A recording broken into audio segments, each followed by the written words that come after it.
and privilege for the first time to introduce a high-ranking AfD politician in Denmark.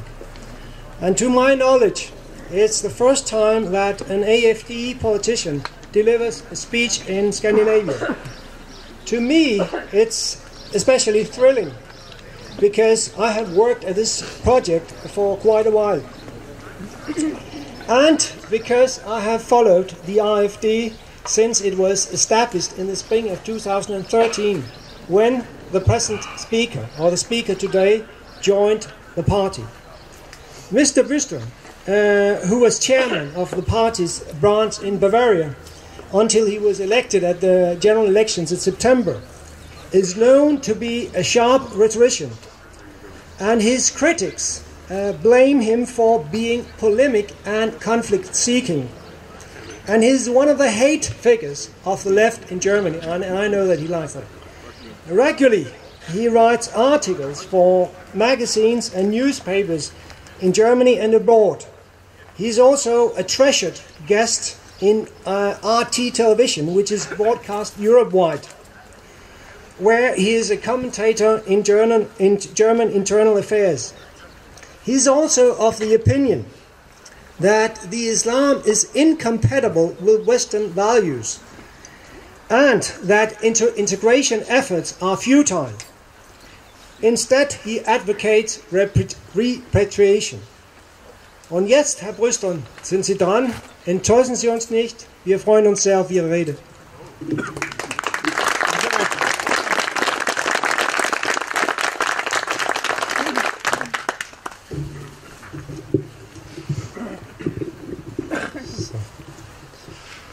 Ja, lieber Herr Jensen, dear Mr. Jensen, dear friends from the Dänische Verein, thank you very much for the invitation, and thank you that you come back from the lunch break. You know, it's the attraction is there, and you come back. So now for me it's a challenge to speak now. It's the biological gap when everybody after the lunch wants sleep. You know, so I would try to keep you away from sleep for some 15 minutes. And I will be glad if you then would start a discussion with me. I am very happy that you invited me to Völkerfest for Freiheit, because you didn't mention it, but I emigrated with 16 from the communist Czechoslovakia to Germany, and the motto of my life is the fight for Freiheit, for Freiheit, and it's even the motto on my website. So I feel very connected to you and to this event today. I was asked to speak about the European dimension of the migrant crisis. I will do it very briefly. I would like to pick up 3 points. I will speak about the current situation, especially in Germany. I would like to talk about the differences between the Eastern Middle European countries and the Western European countries, how they are handling the crisis. And third, of course, we should look all together for the solutions of this crisis. So the first point, how did it start and what are we now experiencing today? For us, for Germans, the point of no return was summer 2015, and we are calling it when Angela Merkel did open the borders. And allow me, I come with my wife to Kopenhagen already at Friday, and we enjoyed the town. It's really very nice town, and we saw that this is the Midsommerfest. And we were told that Midsummer is also the Hexenverbrennung, the traditional burning of the witches. So maybe you should invite Angela Merkel.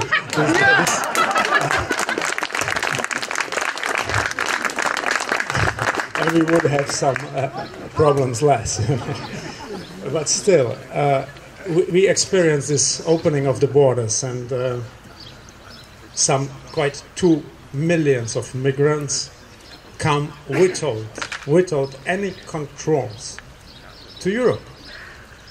And what we experienced in the weeks, months and years after was rising a crime, and especially terrorist attacks in Paris, in France, in Belgium, in Germany, you know, in the heart of the German capital, in Berlin, 12 people were killed by Islamic terrorists who come in this migration wave to Europe. So this is the situation today.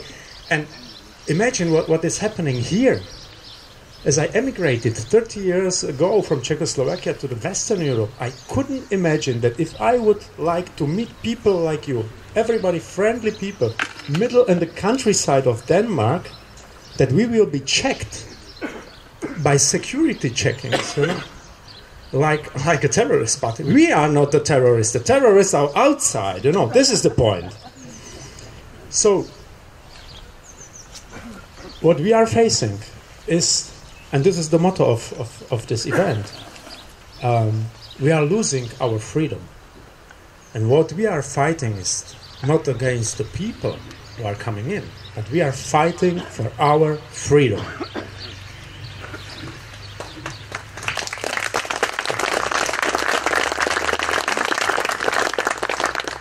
What my colleague already mentioned is, of course, we are facing a massive Islamization of Europe, because the most migrants who come from the Far East are Muslims. Of course, this is a problem, because Islam as a religion, we always say that the religion is free for anybody. If it's taken like we Europeans take religion, that it's something private, you are free to be Buddhist, Islam, whatever. But the problem with Islam is that it's connected with the ideology, with the Sharia. And there we are saying clear, this is not compatible with our European heritage, and this is not compatible with our European way of life. I was asked how the migration crisis started. And we have to see that there are geostrategical reasons, and especially the negative role played the USA. I have to admit it. In spite of I like the USA, for me, USA were a very long time the country of freedom, but the foreign policy of the United States of the last year played a very critical role, because if you imagine what happened in the years before 2015, and the promises of the Arabic Spring, you know, especially from somebody who is coming from Czechoslovakia, the Arabic Spring, this is an association with the Prague Spring, you know, and then you think, oh, poets like Václav Havel will be presidents in those countries and everything will be fine, we will get democracy there. And the opposite happened, you know, in no one of those countries where we were promised that they will become democracy, either Tunisia or Egypt, you know, or even Libya, is not democratic. The opposite happened. The countries are destroyed. In Egypt there is a military dictatorship now. Libya is completely destroyed. There is no peace in the country. And the mechanism that used to work in the years before, they are completely destroyed. Libya, for example, had a bilateral treaty with Italy and also a treaty with the European Union to stop migrants on the southern border of Libya. And it took us a really low range of money. The Italians were paying something, they were sending some troops and some equipment to the European Union too, but it was not a really expensive deal, but the migrants were kept out of Libya. Now, they are coming all from Africa through Libya to Europe, to Italy. And we see this as a very critical point in the foreign policy. And the second point is what is happening every day, that NGOs paid by Soros Foundation and others are driving with ships in the Mediterranean and breaking the law. They are taking the migrants from the international sea or even from the Libyan coast, just a few miles from the Libyan coast, and shuttling them, transporting them to Europe. So of course this is clear, this has to be stopped, we are going to stop this illegal migration. I am very proud that the new Italian government said, okay, this will be stopped finally in the next weeks.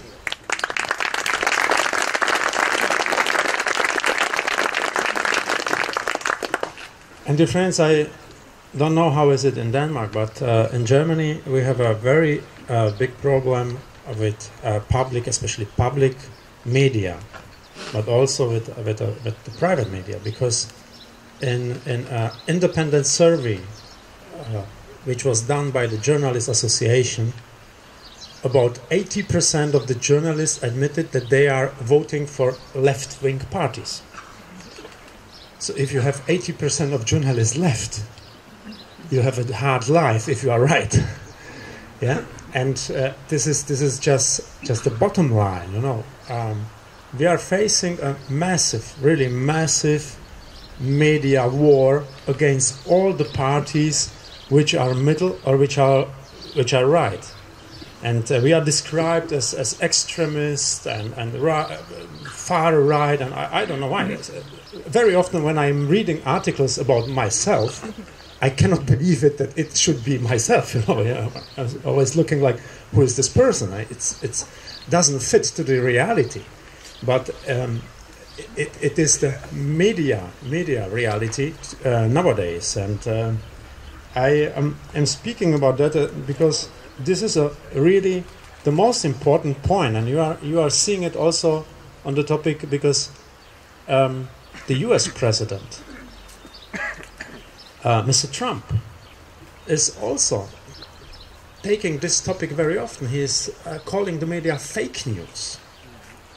And the media, they hate it, you know. I know it because we are telling them also they are fake news. And they say, no, we are not fake news. And we have a German expression, Lügenpresse, yeah? And they hate it too, you know. So, no, we are not lying, you know.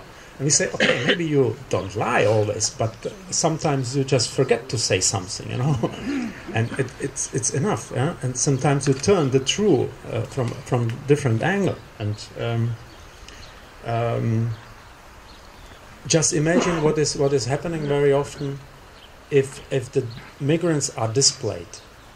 We are facing always emotional pictures. It's just 2 days old. The problems from the US, from the border, from the Mexican-US border. What picture have you seen? A small child with the big eyes, you know, crying. And then the leftists ask, do you want this child cry? Of course, everybody says, no, I don't want. You know, this is emotion. And we are always arguing on a rational way and saying, hey, this child has parents. And the parents know that they are going illegally somewhere across the border. They could stay in their own country. They don't have to cross a border illegally, but they do it. They are responsible for the child, not us. We as German politicians and you as Danish politicians, we are responsible for our country. We are responsible for Europe. We are responsible for you, for our people, and we take care for our people. This is our job.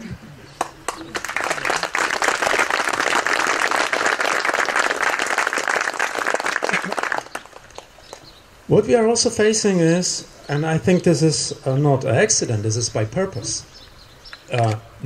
always mixing the question of political asylum, helping refugees, real refugees, and mass migration. In Germany, all the migrants, there are 98% of all the people are migrants, but they are called Flüchtlinge. Yeah? It starts with the words, and this is a typical leftist strategy. This is Frankfurter Schule, you know, 1968. This is a fight about the expressions and a perversion of the expressions. Because if you have migrants, economical migrants, and you call them political refugees, you know, you turn it vice versa. Because nobody in Germany is against helping political refugees, you know. The Germans, they have really a big heart. They showed it several times in the history. They helped a lot of people now after 1945 who come from the East. They helped the Hungarian people 1956. They helped the Czechoslovakian people 1968. They took hundreds from people from Yugoslavia in the 90s, thousands. Yeah. So the Germans, they really like to help and they help. But what is happening now, this is not a migration of people who are politically persecuted. It's a clear economical migration. And I can show you, it's a very, very easy example, because if you are coming from Syria or from Iraq, and you are saying you are prosecuted in political way, you fear, you're running for your life, then you are in security when you are in Turkey. You don't need to go further, 3,500 kilometers, crossing 7 borders, being in countries where you and me are doing holidays, like Croatia or Austria. But they are doing that. And they don't stay in Croatia, they don't stay in Austria. Why? The countries are safe, they are even nice, No. They're going to Germany or to Sweden because of the level of the payments of the social security. And this is a clear proof of the fact that they are economic migrants and not political refugees. So we have to very clearly make a border between those two groups and separate those two groups and handle they in different way. What we are experiencing instead is the narrative, especially of Angela Merkel and of the current German government, who are you understand it, maybe it is even not anymore, I don't know, I'm not so up to date, so but still the German government under Angela Merkel is saying we need a European solution. This is the big headline, European solution. And then the second one, and it sounds like in socialism 30 years ago, we need solidarity, Solidarität. And again, what they mean is Zwangsverteilung, so enforced distribution of migrants across Europe. How pervert is this? If you say, yeah.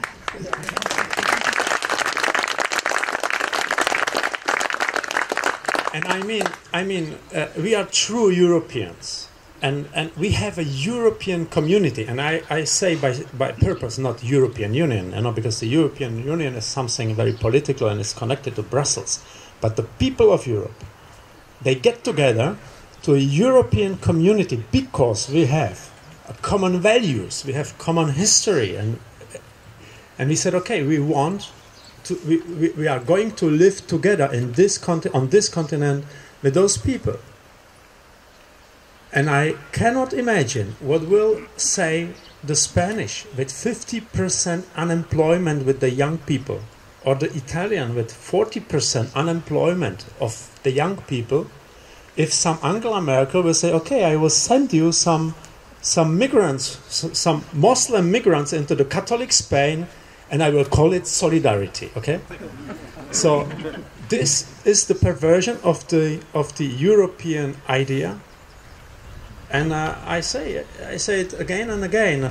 Since 2 years, Angela Merkel is destroying Europe. And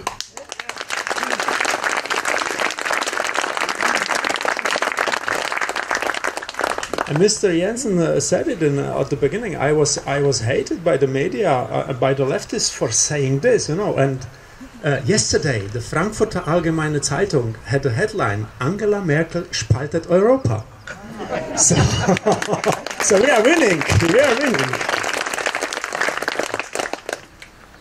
So of course, the same thing is with more integration. This is not our duty to integrate somebody into our community. I can say it on my own history. When we flow from the Czechoslovakia, from the communist regime, we flow to the nearest country, to Bavaria. So I crossed just one border, and then we were safe. So I didn't continue to 3,500 kilometers or to Iceland. So we stayed in the first country, and what we have done was we said, okay, we want live here in this country, so what have we to do? At first, learn the language. And then second, look for a job, just to integrate into the society.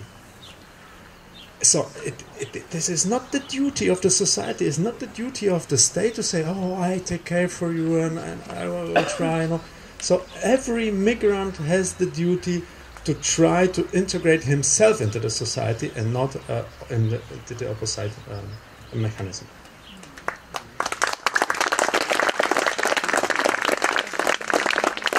But what I experienced 30 years ago was state which kept us in a dependence of the state, who was enforcing us to receive the money, who was forbidding us to work. And I didn't understand it, Those days I was just, this is crazy, Outside are driving German people in the cars and saying, fucking asylants, they are living from our money. We didn't wanted the money, but the government was enforcing us to stay in this Asylantenheim and so on. Now I understand.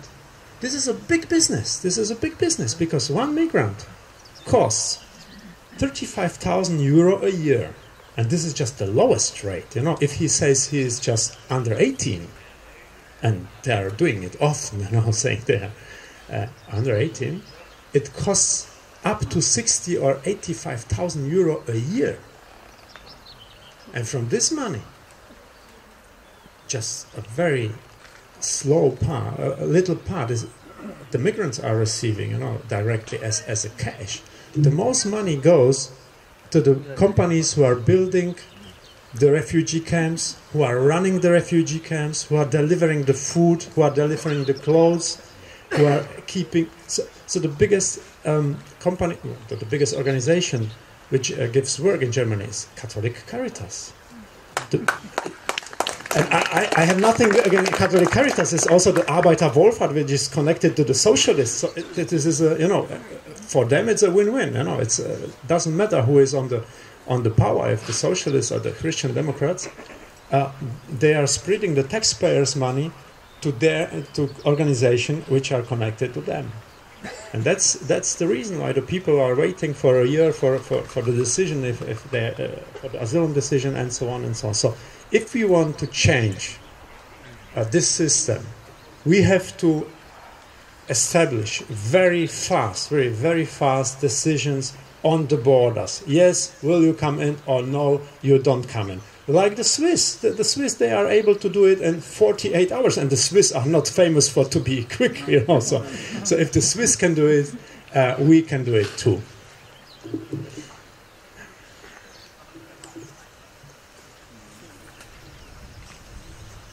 Now I was asked, how does it come that the Eastern European countries have so different position in the migrant crisis than the Western European?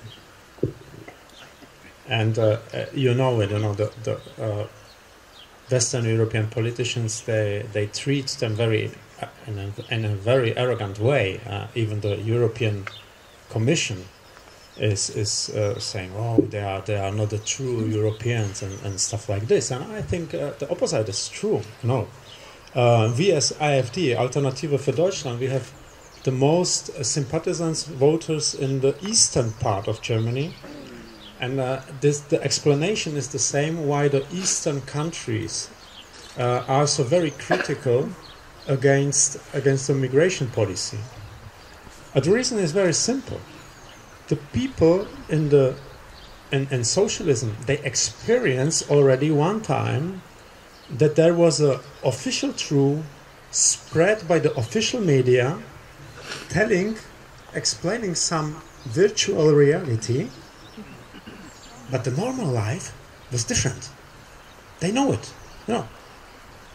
At those days it was like, yes, we fulfilled the 5th-year plan for 104%, everything is great, And the next day you went to a shop and the toilet paper was old. So there is something not really 100%, And now it's like saying, oh, we saved Greece.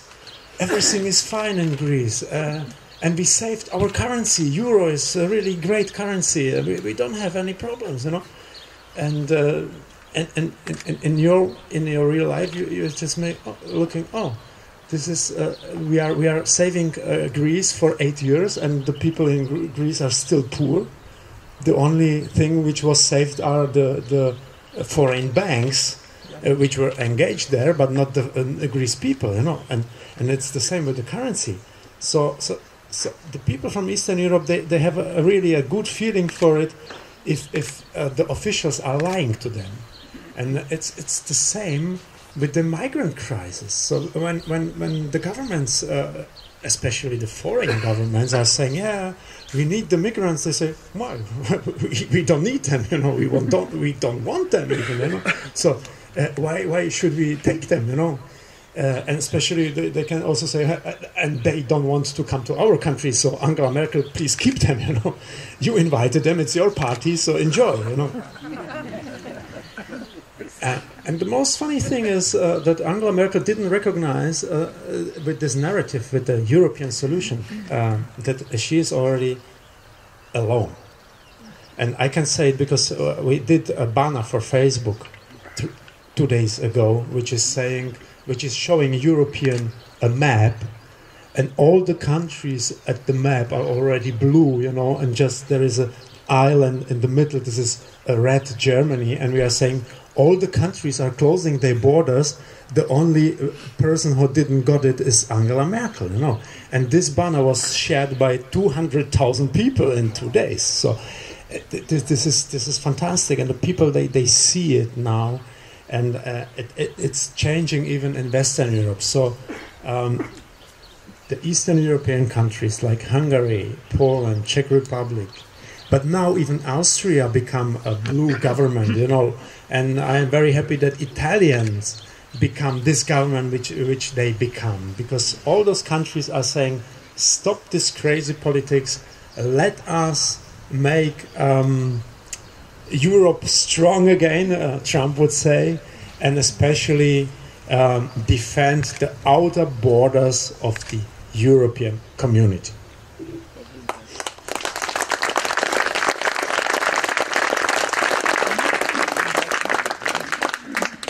So what are the solutions? I have just a few points. I think it's really easy, and I don't understand the politicians who are always saying, oh, it's so complicated, you know, we cannot control the borders of Greece because there are so many islands and so many water around it, you know. And Australia had the same problem a couple of years ago, you know, and the Australians, they just said, we would like to stay sovereign. Also a very important word, sovereignty, you know. They said Australia should stay sovereign, and they did just two things. They paid a advertising campaign in the countries from which the migrants come, and they said, no way. You can't stay in Australia if you come illegally. And what did the people? They didn't believe, because it's advertising.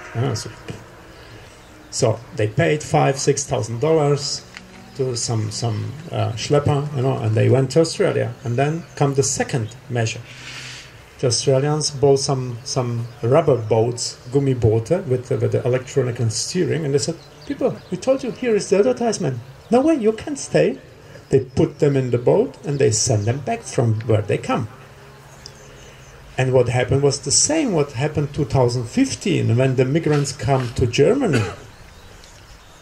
And Chancellor Merkel was greeting them, and people were saying hello. It's nice to hear. So they made a picture with their mobile phones, and they sent it to their home countries, and they shared it on Facebook, and everybody there was thinking, oh, we can come to Germany. So, but they did the same in Australia. They said, oh, we can stay here. I paid $5,000 for a one-day trip to Australia, and I am back, you know. So it was very fast. The information was spreading also very fast that it doesn't work. And Australia is now not facing this problem anymore. So this is the first thing we have to do. We have to control our borders. And the second thing is, the migrants which will come, which are coming to the borders and are not political refugees, we have to send them back to the countries from where they are coming. This is really very simple.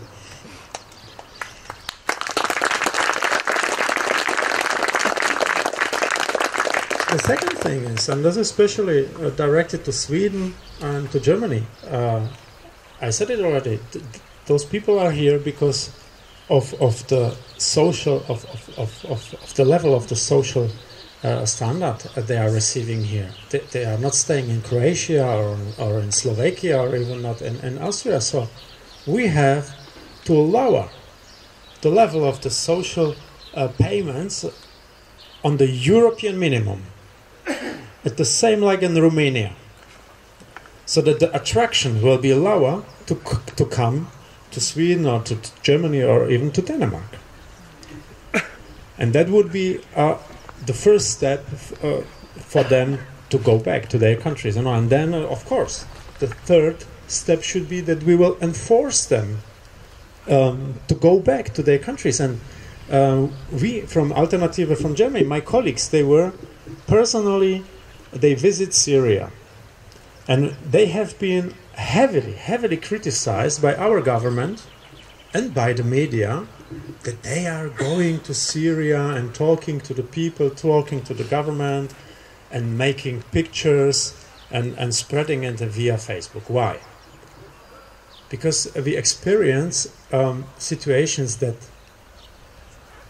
political refugees who already received asylum in Germany from Syria, who said they are politically persecuted in the country, so they cannot go back, because they would be killed by the bad Assad.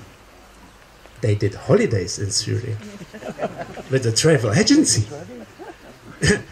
So we said, okay, there is something wrong, maybe there are still fights, on local fights, but not in the whole country.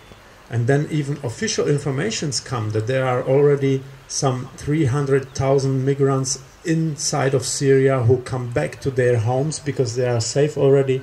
There were another 400,000 from Turkey coming back to Syria because there were no more fights in their countryside. So we said, okay, we would like to check the situation. So we went to Syria, we talked to the people, and they said, listen, the war is quite over, and please send us back those young, strong men who are in Germany, because we will need them for rebuild our own country. So this is the real humanistic approach, and this is the real help for those countries. If we say, okay, those guys from Syria should go back to their home country and help to build them up.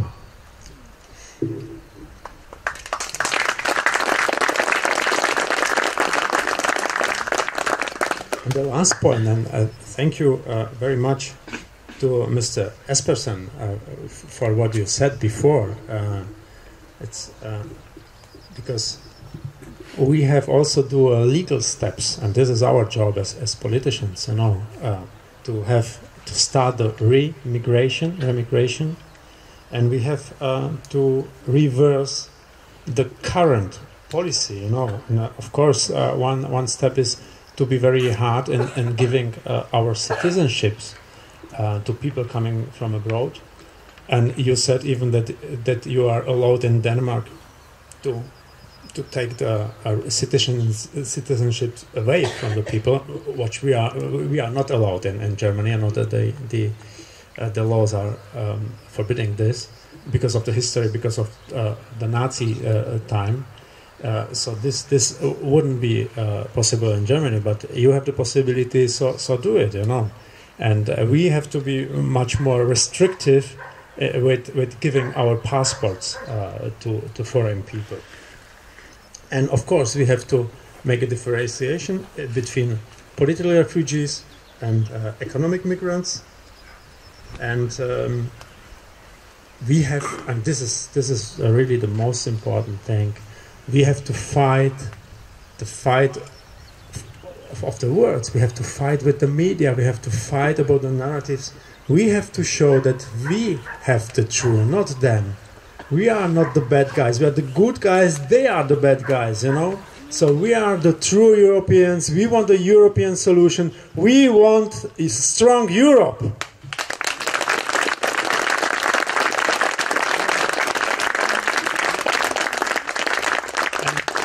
Mr. Jensen, thank you that you said this is a world premiere here, that it's the first time an AfD politician is speaking in Scandinavia. This is just the beginning of a very beautiful friendship, I can promise you, because we are already planning a strong cooperation in the European Parliament after the next elections. And I think this is what we have to do. You know, it's to establish a strong group of all parties, of all political parties from across Europe, who have the same position to the migrant question, the true European, the true European. And we have also a very, very nice and very strong support, I don't know, because I don't know if you recognize it, but the new ambassador of the United States in Germany, a few days ago, he said he wants to support the conservative revolution. And this is a very strong sign for all patriots across Europe. We have the patriots in the United States, and they are strong, that they are winning. You know, they are fighting the fake news, they are fighting the fake media, and they are fighting the NGOs. So we will win also this fight here in Europe. And this will be Europe of patriotic parties, and this will be a strong group in the European Parliament.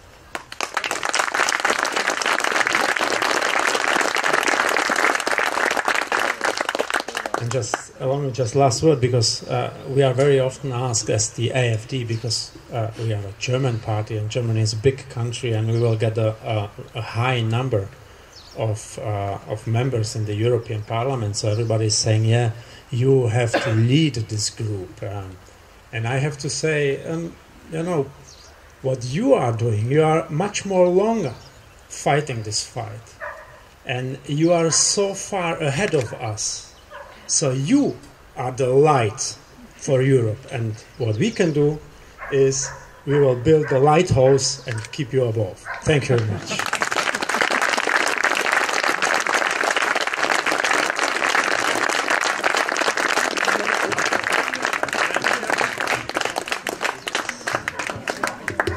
I think we'll take a few questions here, because at 3 o'clock Mr. Bystron and his wife will be driven to the airport.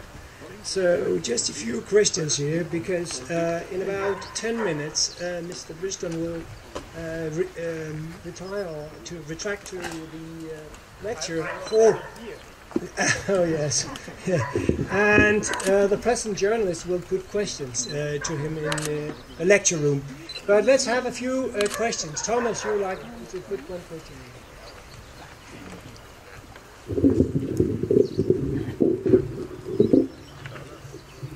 in. Thank you very much. I would like to take this in German, but I can't. But I can translate into Danish. Sorry. Do you still reside in Bavaria? Do you still live in Bavaria? Yeah. You do? You know, the parliament, unfortunately, is in Berlin. Yeah. So I have to spend some time in Berlin, too. Yeah, okay. But I am living, my wife is living in Munich, and I am traveling. My question relates to the situation in Bavaria. Yeah. Because it seems that you are going to grab somewhere between 15 and 17 percent point of the votes in the coming election, and Mr. Seehofer is going to have quite a problem. How do you think he'll respond to that? Do you think he'll try to do what Merkel has done on a federal level to build a große Koalition, or will he bite the head of all shame and go into a cooperation with the AfD? What is your estimate of that? What do you think? The point is, the main questions, and this is very funny, on migration and so on, we are very close to the Bavarian leading party, the CSU, the conservatives, you know, so there are not really big differences. So if they would behave normally, we must have a coalition already now in the Bundestag, because there are the liberals, we are there, and the so-called conservatives, you know, but they are not. And so they would never do a coalition with us now. This is the one point. The second point is we would never do a coalition with them now, you know, because we said they did all the mess, they are responsible for all the mess. Why should we now, you know, help them to scratch it from the bottom? And I think this is really a very dangerous point for the whole Europe, because we will experience a massive crash. And this is for sure, you know, the currency is nothing worth, even not the papers which are the bills printed on. So the whole European financial system will collapse soon. You know, we are living in a bubble, and this will cause such a critical situation. And I have real sorrows that it will happen in a situation when already some right-wing parties will be on charge in governments, and the system, the old parties, which caused the problems, they will say, you see, when we were on power, everything was fine. But now when the bad populists come to power, it crashed. You know, so I would be very restrictive with going into the government now and say, let's solve the problems you have done. We are pushing from the opposition already very effectively. You know, so we can change a lot of things from the opposition. So effectively, you are going to let them stew in their own fat. Yeah, exactly. Thank you. Yes, thank you. I'm Carsten from Denmark, and in your speech you said something about the Catholic community helping refugees. In Denmark, it's the Red Cross who take care of the refugees. I think we have very good hospitals in Denmark. It's run by the state. We have very good, we have, I don't know, but we have jails in Denmark that is run by the state, and the police is run by the state and so on. I think the housing of the refugees should not be run by the Red Cross, it should be run by the state. That was question number one. What do you think about it? Question number two is, I've heard that in Berlin, a lady teacher, she cannot wear a scarf. And if you wear a scarf every day, a teacher wears a scarf every day, I think she can indoctrinate the children and affect the children to think in an Islamic way. I think it should be forbidden for a teacher to wear different religious symbols. Yes, what do you think about it? It's not. It is forbidden in Berlin. I hear. What do you think about it? Thank you very much. Yeah. I'm not sure how the current situation is. Generally, we are laicistic state, and it's forbidden to show expressively all religious, kind of clothes and so on. So I can imagine that this is really forbidden in a school, but not sure. But the first question is, I think, more interesting for all of us. I am against it. I really hard in opposition to your opinion. I don't think that the state should be finance the migrant camps. Because I tell you why. If the church says, they are all the time claiming like, we have to help those poor people, and we are doing it from heart because this is our Christian approach. And they are, at the same time, they are the biggest owner of properties. Then I say, okay, do it. If you're saying it's your job, then do it for free. But don't ask the state for the taxpayers' money. And then it would be very fast solution, because the Catholic Church, would say, "No, this is not such a good business anymore," So either you are honest, and you are helping, because you want to help, and this is also a perversion, because many of the people who are working in the church organizations, they are really serving, sometimes even for free, voluntary. They are really giving from their heart, but the organization above is cashing, and this shouldn't happen. Okay, so no more question. Round for beer. Yeah? Thank you very much.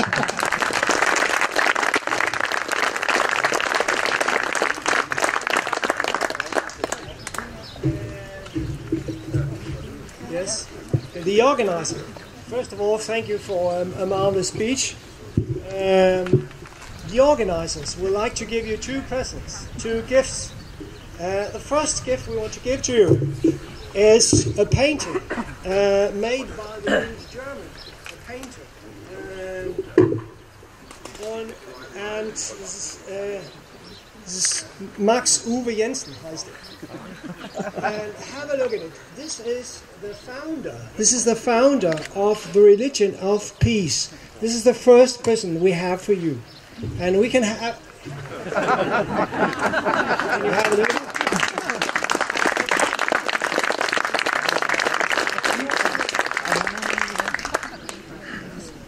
The second present is a satire drawing, and it's in English, and where you can have a look at it. This is where you participated, Völkerfest, and you can have a look at the satire here. These are the two presents, and I hope you put it up in your office in Berlin. Okay.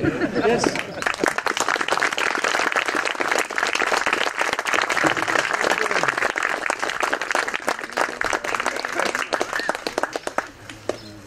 Okay, yeah.